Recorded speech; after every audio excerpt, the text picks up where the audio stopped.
آپ یقین جانیں بوڑھے ماں باپ کے لیے اتنا ہی کافی ہوتا ہے ہم اپنے بچوں کو دیکھ لیں، اسی پہ خوش ہو جاتے ہیں وہ، ان کی اتنی خوشی ہوتی ہے کہ ہم اپنی اولاد کو ایک نظر دیکھ لیں، بس کبھی ہمارے سامنے آ جائیں ہم ان کو ایک نظر دیکھ لیں۔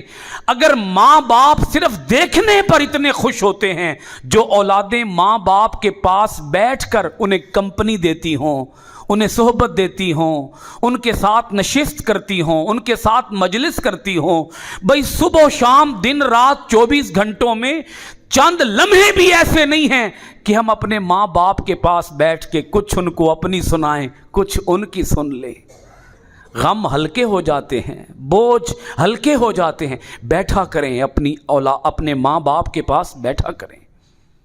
پھر اگر ماں باپ دنیا سے پردہ کر جائیں تو رسول پاک صلی اللہ علیہ وآلہ وسلم نے اس کا بھی ایک حل بتایا کہ اگر وہ فوت ہو گئے ہیں تو ان کو بھول نہ جانا، ان کو خود اللہ نے حکم دیا، دعا کیا کرنا، رب ارحمہما کما ربیانی صغیرا۔ یہ دعا زندگی میں بھی کی جا سکتی ہے، یہ دعا ان کے دنیا سے چلے جانے کے بعد بھی کی جا سکتی ہے۔ قرآن کی آیت بتاتی ہے کہ فوت شدگان کے لیے تم دعا کر سکتے ہو۔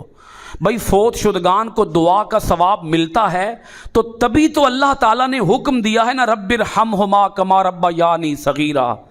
اور یہ بھی قرآن کی آیت ہے، ربنا اغفر لی ولوالدی وللمؤمنین یوم یقوم الحساب۔ جب ثنا ہو گئی، سورہ فاتحہ ہو گئی، سورت ہو گئی، تسبیحات ہو گئیں، رکوع کی تسبیحات ہو گئیں، قومہ ہو گیا، سجدہ ہو گیا، جلسہ ہو گیا، رکعتیں مکمل ہو گئیں، قعدے بھی مکمل ہو گئے، ساری نماز ختم ہونے لگی، سلام پھیرنے لگے، حکم آیا نہیں ٹھہرو، ابھی سلام نہ پھیرو، ماں باپ کی بخشش کے لیے پہلے دعا کر لو۔ سلام بعد میں پھیرنا، پہلے کیا کر لو؟ آپ اندازہ لگائیں نماز کتنی بلند عبادت ہے، اور بندگی کس کی؟ رب کی۔ عبادت کس کی؟ رب کی۔ سجدے کس کے لیے؟ رب کے لیے۔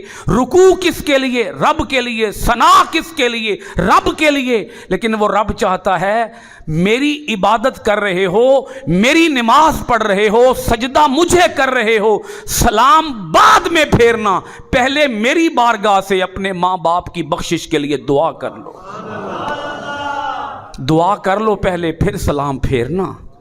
دعا کر لو پہلے، پھر سلام پھیرنے سے پہلے میری بارگاہ سے ماں باپ کی بخشش کے لیے دعا کیسے کرو؟ اے اللہ مجھے بھی بخش دے، میرے ماں باپ کو بھی بخش دے، اور تمام مؤمنین کو بخش دے، یوما اس دن یقوم الحساب، حساب قائم ہوگا۔ یہ ایک چھوٹی سی بات ہے، حدیث پاک ہے، اللہ کے رسول نے فرمایا 4 باتیں کرنا، 4 کام کرنا اگر تیرے والدین دنیا سے چلے جائیں۔ پہلا کام یہ کرنا کہ ماں باپ کی نماز جنازہ ادا کرنا، دوسرا یہ کام کرنا کہ ان کے لیے بخشش کی دعائیں کرتے رہنا، تیسرا یہ کام کرنا کہ اگر انہوں نے کوئی وعدہ کیا ہو تو اس وعدے کو پورا کرنا، اور چوتھا کام یہ کرنا کہ اپنے ماں باپ کے رشتہ داروں اور ماں باپ کے دوستوں کے ساتھ بھی حسن سلوک کرنا۔